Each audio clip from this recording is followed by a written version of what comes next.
For today's video, ako ngayon ay magpa-floor map nitong aming bahay. So ito yung gagamitin ko, tapos ito yung planggana. Hindi ko na magamit yung dati naming floor map na in-order ko dito sa TikTok shop. Kasi binaha kasi yun last year at medyo madumi. So hindi siya magandang i-flex ko dito. Kasi kapag vacuum cleaner na ako. So ito yung ginamit kong vacuum cleaner.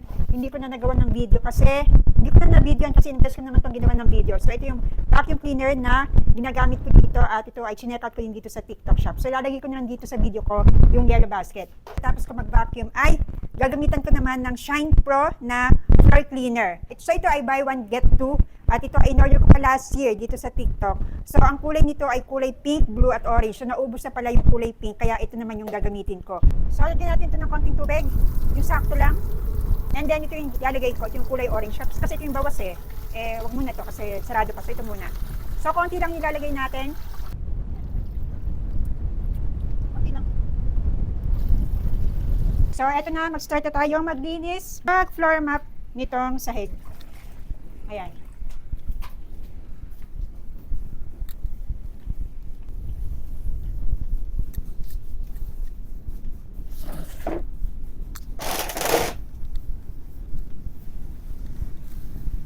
So, ayan ang itsura ng sahig.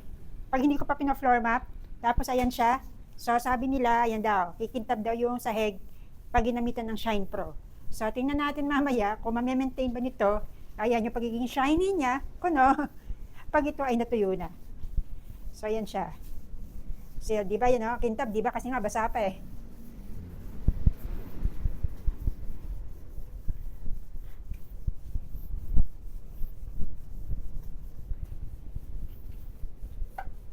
So ayan, tingnan natin kung ganyan pa rin ang itsura niya pag natuyo na itong sahig. At ito yung hagdan namin. Ayan, hindi ko pa siya napa-floor map. At ito na po yung hagdan, pagkatapos ko po siyang ma-floor map. So tingnan pa natin mamaya kapag makintab pa rin ba yan pag tuyo na itong hagdan. At yan, tapos na po ako mag-floor map. Ito na po yung pinagamitan ko. Ayan, makita nyo na ang dumi niya. Ayan. So tapos na po ako.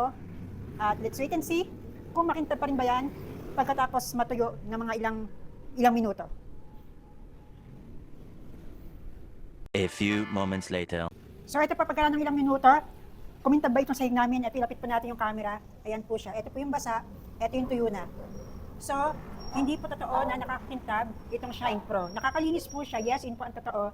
Pero hindi po ito nakakakintab ng sahig katulad ng sinasabi ng ibang affiliate. So ayan po siya. Ayan po yung basa. Ayan. So pag natuyo, yan na siya. Ganyan lang. Reflection lang po yan ng ilaw, kaya mukha siyang makintab. Pero pag ilalapit po natin yung camera, ayan po, hindi po siya nakakakintab ng sahig. Nakakalinis po ng sahig ang Shine Pro. So, yun po ang totoo doon. At yan po siya. Reflection lang po yan ng liwanag. Ayan po.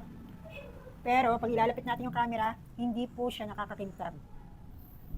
Kaya po sa mga nagpo-promote po dyan ng Shine Pro, sana naman pasaktan na po natin yung pagpo-promote kasi kahit tulad niya. Kaya po tayo ayaw tantanan ni TikTok ng mga violation kasi po may pagka-OA na tayo mag-promote. So sabihin na po natin yung totoo. Katulad po nito, ito po ay totoong nakakalinis ng sahig, pero hindi po ito nakakatulong para kumintab po yung sahig ng ganun lang kabilis. Actually, may tinda kaming bunot at yung bunot talaga ay nakakatulong para kumintab yung sahig. Pero ito lang yung gagamitin mo, hindi po ito nakakakintab ng sahig. Nakakalinis po ito ng sahig. So ito po yung totoo doon. At ayan, para po makamura kayo, ayan, meron pong buy one, get two, at less than 200 pesos lamang po ito. Ang available po na kulay ay pink, orange, at blue.